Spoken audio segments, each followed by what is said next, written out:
Hi, it's Trevor Neelam again. We're here at The Hague. It's day 3. What I'd like to introduce today is this flowchart. This gives indication of a victim's journey where they go to various police forces. They'll be diverted to action fraud, who will then successfully close down criminal cases where wrong has been done through the UK banking system as allowed by the establishment. It's a typical flow.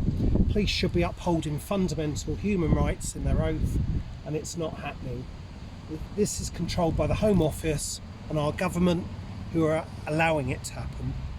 If I move over here, and over here what we've got, our victims have gone along and they've reported crime against humanity as defined by the International Criminal Court Act 2001 Article 7(1)(f). What we've got here are many impact statements from victims. If I read out some of the types of cases that we've got engineer bankruptcy by bank, cruel, degrading, inhumane. We've got another one here, secret commissions where the lender promised temporary bridging. One of our cases went to court. The judges, 3 law lords, said that it was bribery and fraud. We've got malfeasance by police. We have got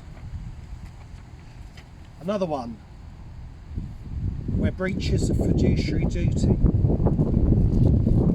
We've got 30 years of marriage, family destroyed, anxious, depressive. These are the consequences that happen. We've got PTSD, CPTSD, all because the UK establishment is not stepping in. The UK police force will often turn on victims, etc. Very depressed, anxious, anxiety, stress, anger, frustration, attempted suicides. Police ignore all this.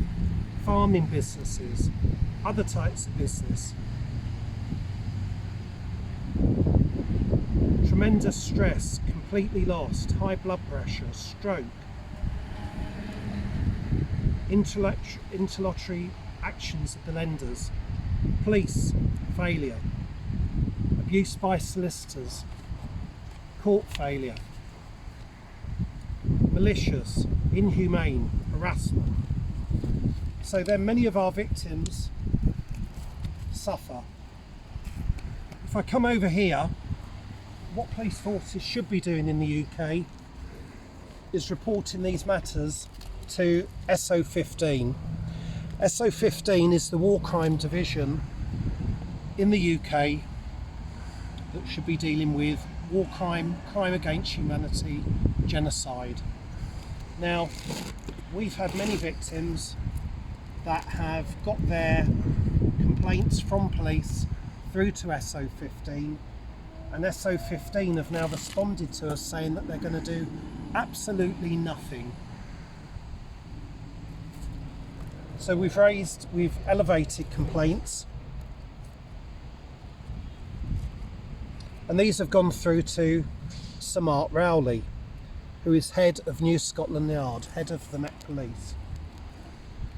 We've raised complaints with Commander Richard Smith, who is Prevent and Pursue. We've raised complaints with the head of SO15, which is Commander Dominic Murphy. We've even had response back from the Director of the Met's Legal Services, who are point blank refusing to deal with matters. The head, by the way, of the Met's Legal Civil Services is the Chief Legal Officer, Stephen Bramley. So we've written to Mr. Bramley and said, with all this evidence we've asked you, are you refusing to act in civilians' interest? We gave 7 days notice, we've had nothing back.